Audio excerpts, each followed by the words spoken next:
Yes, Kenya. Tamu sana, tamu sana, tamu sana, yes. William Ruto is in the process of picking his cabinet. And there are some of his very close allies in the National Assembly and in the Senate who are expected to resign to be incorporated in cabinet.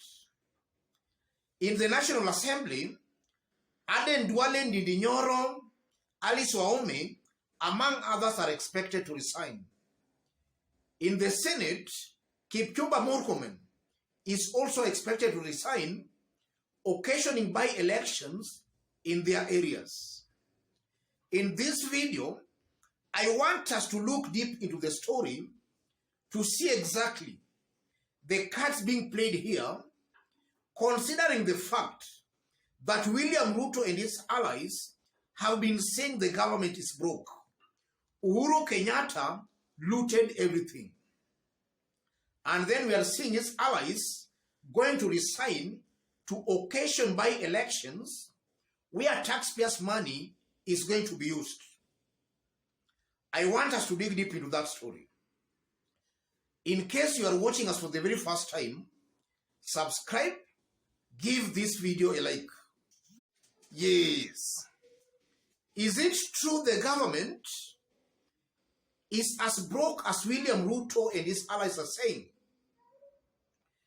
That's what I want us to find out in this video. And if indeed the government is broke, then are William Ruto's priorities right? Now that we are seeing he is urging his close associates to resign, and we know upon them resigning, taxpayers' money is going to be wasted in the by-elections. And as I talk, we are seeing William Ruto has taken a very big crowd to Britain and to the United States of America. In fact, some were just seen loitering and roaming on the streets. You are seeing the likes of Ndinyoro there and Kipchumba Murkomen. Yes. So is the government broke, as Ruto and his allies are saying, or are they just playing politics? And if indeed it is true, the government is broke, are William Ruto's priorities right? Just to start it off, personally looking at things, as much as the government might be broke, it's not as bad as William Ruto and his team are trying to project it. In fact, they're doing that deliberately to prepare Kenyans psychologically to accept, should they fail, to deliver on their promises. Ruto and his team, they know. They gave a lot of heavenly promises to Kenyans, promises they know they won't deliver. So they are just looking for excuses for them not to deliver on those promises, because those were just lies. Those were just campaign gimmicks and tricks.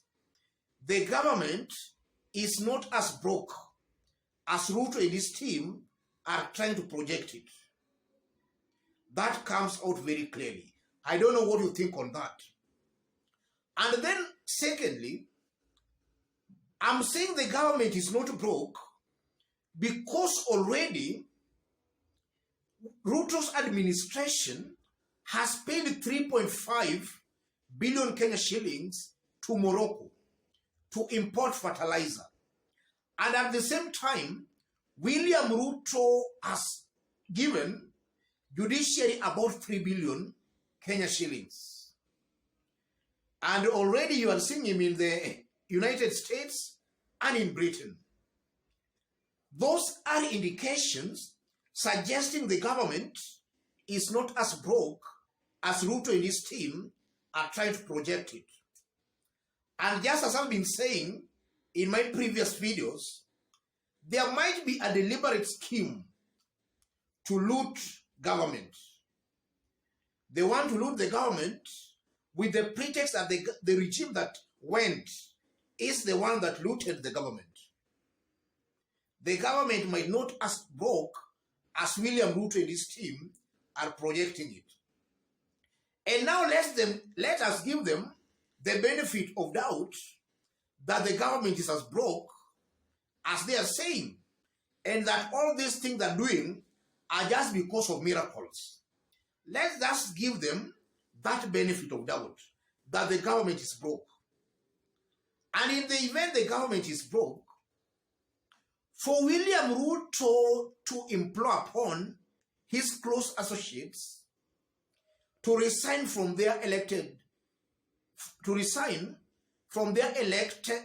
seats, to be incorporated as cabinet secretaries. What does that mean, ladies and gentlemen? It shows clearly beyond any reasonable doubt that William Ruto's administration are getting their priorities wrong.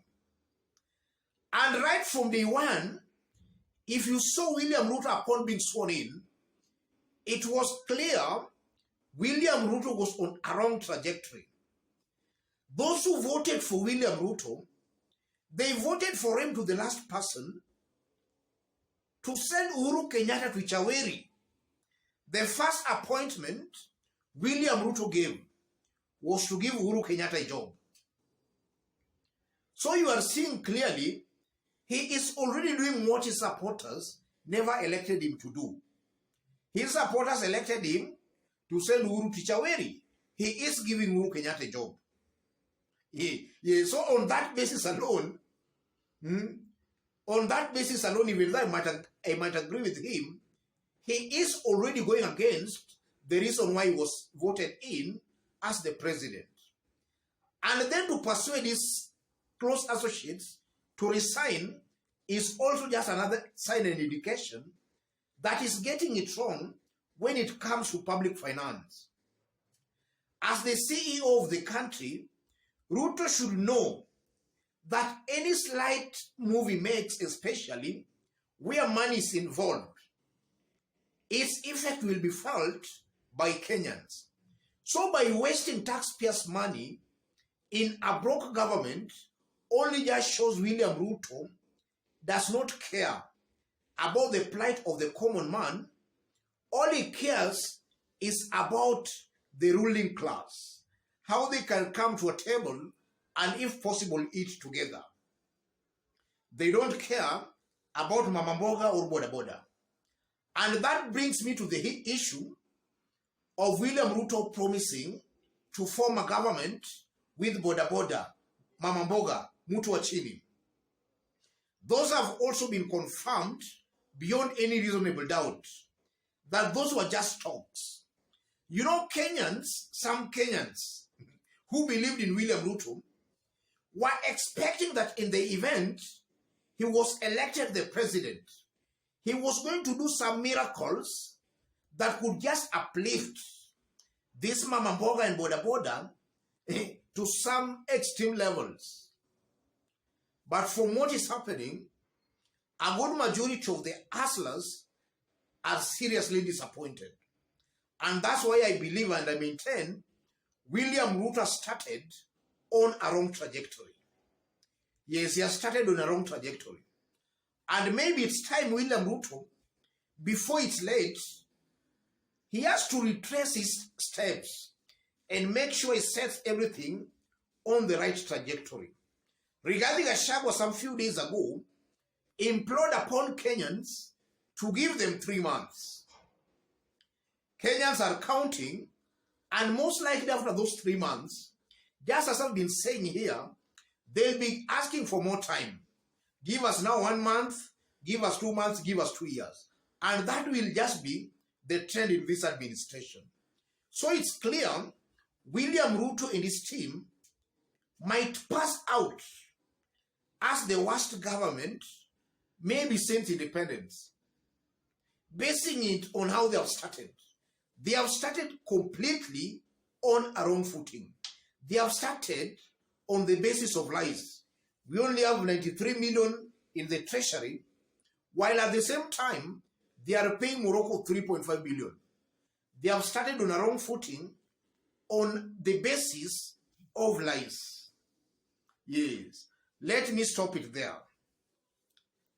In case you are watching us for the very first time, but so far you have not yet subscribed, subscribe, give this video a like. And to our fans and subscribers here, I'm very much humble, very grateful for the kind of support you are giving me here. God bless you, God bless Kenya. And to any other person who wants to have a discussion, a chat, or to share information with me, or even to support this channel, I've pinned my number on the comment section. The first comment. You can contact me through the number, or you can channel any contribution or support to the number. Yes. And to those watching us outside Kenya, drop a comment, let us know from which part of the globe you are watching us from. If possible, again, subscribe, give this video a like. Thank you, God bless you. Let's meet in our next analysis.